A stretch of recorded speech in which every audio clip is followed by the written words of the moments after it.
তো ওয়েলকাম বন্ধুরা jobs মুসে RM YouTube চ্যানেলে। তো আরআরবির তরফ থেকে রেলওয়ে প্রোটেকশন ফোর্স অর্থাৎ আরপিএফ এ তোমাদের সাব ইন্সপেক্টর এবং কনস্টেবল পদে নিয়োগের জন্য তোমাদের যে অফিসিয়ালি যে নোটিশ সেটি কিন্তু জারি করে দেওয়া হয়েছে এবং তোমাদের ভ্যাকেন্সিতে আবেদনের ডেট সেটি কিন্তু প্রকাশিত করে দেওয়া হয়েছে যে তোমরা এখানে কত তারিখ থেকে আবেদন করতে পারবে, কত তারিখ পর্যন্ত আবেদন করতে পারবে। তোমাদের এখানে সাব ইন্সপেক্টর এবং কনস্টেবল পদে আবেদন করতে গেলে শিক্ষাগত যোগ্যতা কী চাওয়া হয়েছে এবং তোমাদের এখানে স্যালারি কোন পোস্টের জন্য কি স্যালারি দেওয়া হবে, এডুকেশন কোয়ালিফিকেশন কী চাওয়া হয়েছে, এজ লিমিট কী চাওয়া হয়েছে, টোটাল কতগুলো ভ্যাকেন্সি দেওয়া হয়েছে, এইসব ফুল ডিটেলস তোমাদের কিন্তু নোটিফিকেশনে উল্লেখ করে দেওয়া হয়েছে। তো আজকে কিন্তু আমরা এই ভিডিওতে অফিসিয়ালি নোটিশ অনুযায়ী ফুল ডিটেল সম্পর্কে ভিডিওতে আলোচনা করব।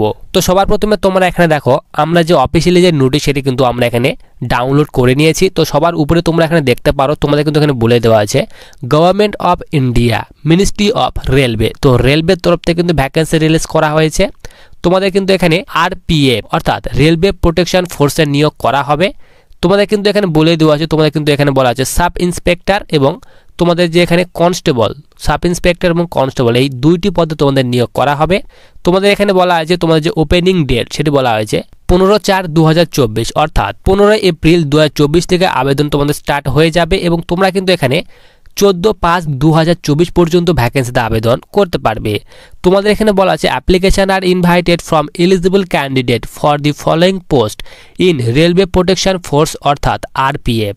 এরপর এখানে বলা আছে and Railway Protection Special Force RPF SF application complete in all respect must be submitted online only. তো তোমাদের কিন্তু অবশ্যই অনলাইন মোডে আবেদন করতে হবে। এরপর নিচে তোমাদের এখানে যে ভ্যাকেন্সি যে ডিটেলস সেই ভ্যাকেন্সির ডিটেলস তোমাদের এখানে দিয়ে দেওয়া হয়েছে। তোমাদের এখানে বলা আছে সাব ইন্সপেক্টর পদে তোমাদের কিন্তু এখানে লেভেল 6 বেতন দেওয়া হবে। এখানে বলা হয়েছে তোমাদের এখানে 35,400 টাকা পর্যন্ত পার মান্থ বেতন দেওয়া হবে এবং এডুকেশন কোয়ালিফিকেশান তোমাদের এখানে শিক্ষাগত যোগ্যতার কথা বলা হয়েছে। সাব ইন্সপেক্টর পদের জন্য এখানে বলা আছে graduation from a recognised university. তো যে কোনো ইউনিভার্সিটি থেকে তোমার যদি এখানে গ্র্যাজুয়েশন কমপ্লিট করা থাকে তাহলে তুমি কিন্তু এখানে সাব ইন্সপেক্টর পদের জন্য আবেদন করতে পারবে। এখানে তোমাদের এখানে যে এজ লিমিট সেটি বলা হয়েছে 20 থেকে 28 বছর বয়সের মধ্যে বয়স হতে হবে এবং তোমাদের এখানে যে সাব ইন্সপেক্টর পদের জন্য ভ্যাকেন্সি সেটি বলা আছে 452টি টোটাল ভ্যাকেন্সি দেওয়া হয়েছে সাব ইন্সপেক্টর পদের জন্য এবং কনস্টেবল পদের জন্য তোমাদের কিন্তু এখানে লেভেল 3 বেতন দেওয়া হবে। এখানে বলা আছে 21,700 থেকে তোমাদের কিন্তু বেতন স্টার্ট হবে। এডুকেশন কোয়ালিফিকেশন অর্থাৎ শিক্ষাগত যোগ্যতার কথা বলা হয়েছে। তোমাদের এখানে বলা আছে 10th pass or equivalent from recognised board by the Government of India.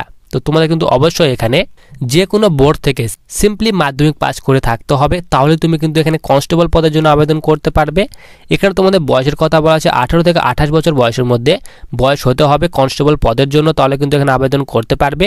Constable পদের জন্য তোমাদের এখানে ভ্যাকেন্সির সংখ্যা বলা হয়েছে 4,208টি টোটাল ভ্যাকেন্সি দেওয়া হয়েছে এবং তোমাদের এখানে বলা আছে যে তোমাদের সাব ইন্সপেক্টর এবং কনস্টেবল এই দুইটি পদ মিলে তোমাদের টোটাল কিন্তু এখানে 4,660টি টোটাল ভ্যাকেন্সি দেওয়া হয়েছে এবং তোমাদের এখানে যে মেডিকেল স্ট্যান্ডার্ড সেটি তোমাদের কনস্টেবল এবং সাব ইন্সপেক্টর পদের জন্য দুটির ক্ষেত্রে কিন্তু মেডিকেল স্ট্যান্ডার্ড একই রাখা হয়েছে।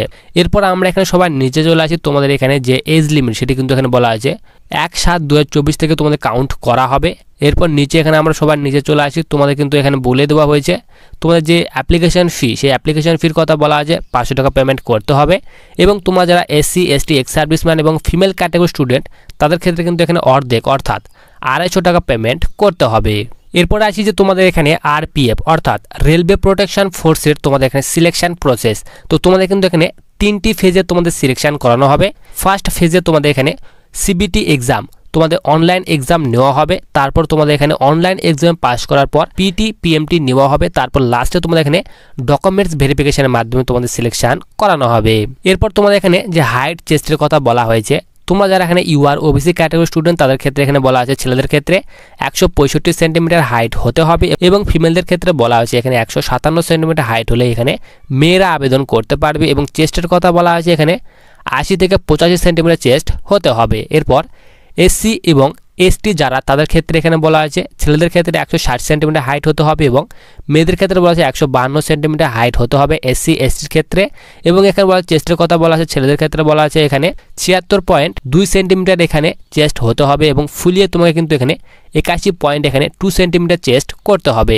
এবং তোমরা যারা এই সব এখানে এরিয়া থেকে বিলং করো তাদের ক্ষেত্রে বলা আছে এখানে 163 সেন্টিমিটার এখানে হাইট হতে হবে ছেলেদের ক্ষেত্রে। মেয়েদের ক্ষেত্রে বলা হয়েছে এখানে 155 সেন্টিমিটার হাইট হলে আবেদন করতে পারবে। চেস্টের কথা বলা আছে এখানে 80 থেকে 85 সেন্টিমিটার চেস্ট হতে হবে। এরপর তোমাদের এখানে যে রানিং, সেই রানিং এর বিষয়ে বলা হয়েছে এখানে বলা হয় তোমরা যারা এখানে এসআই অর্থাৎ সাব ইন্সপেক্টর পদে আবেদন করবে তাদের ক্ষেত্রে বলা হয়েছে এখানে ছেলেদের ক্ষেত্রে এখানে বলা আছে 1.6 কিলোমিটার অর্থাৎ 1600 মিটার রানিং এখানে 6 মিনিট অর্থাৎ 6.5 মিনিটে তোমাদের কমপ্লিট করতে হবে। লং জাম্প এখানে 12 ফিট তোমাদের রাখা হয়েছে সাব ইন্সপেক্টরের জন্য। হাই জাম্প এখানে বলা আছে 3 ফিট 9 ইঞ্চি হাই জাম্প রাখা হয়েছে।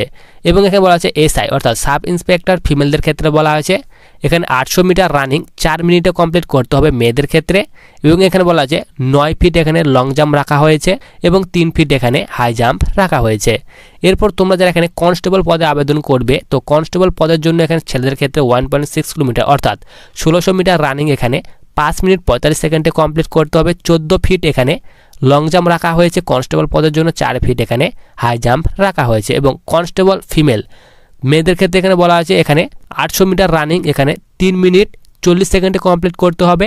লং জাম্পের কথা বলা আছে 9 ফিটে তোমাদের লং জাম্প এবং হাই জাম্পের কথা বলা আছে 3 ফিট তোমাদের এখানে হাই জাম্প রাখা হয়েছে।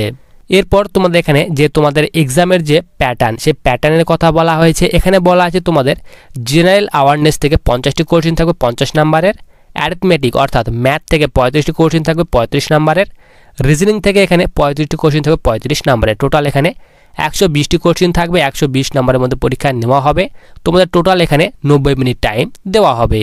তো তোমাদের ভ্যাকেন্সিতে আবেদন কিন্তু এখনো স্টার্ট হয়নি। তোমাদের কিন্তু এখানে বলা হয়েছে 15/4/2024 থেকে আবেদন স্টার্ট হবে এবং তোমরা কিন্তু এখানে 14/5/2024 পর্যন্ত আবেদন করতে পারবে। তো ভ্যাকেন্সির ফুল ডিটেল সম্পর্কে কিন্তু আমরা আজকে ভিডিওতে আলোচনা করলাম। তো ভিডিওটি তোমাদের কোনো হেল্পফুল মনে হয় তাহলে অবশ্যই ভিডিওটিকে লাইক করে চ্যানেলটিকে সাবস্ক্রাইব করে পাশে থাকা বেল আইকনটাতে ক্লিক করে রাখো ভবিষ্যতে আসা বিভিন্ন ধরনের চাকরির নোটিফিকেশান পাওয়ার জন্য।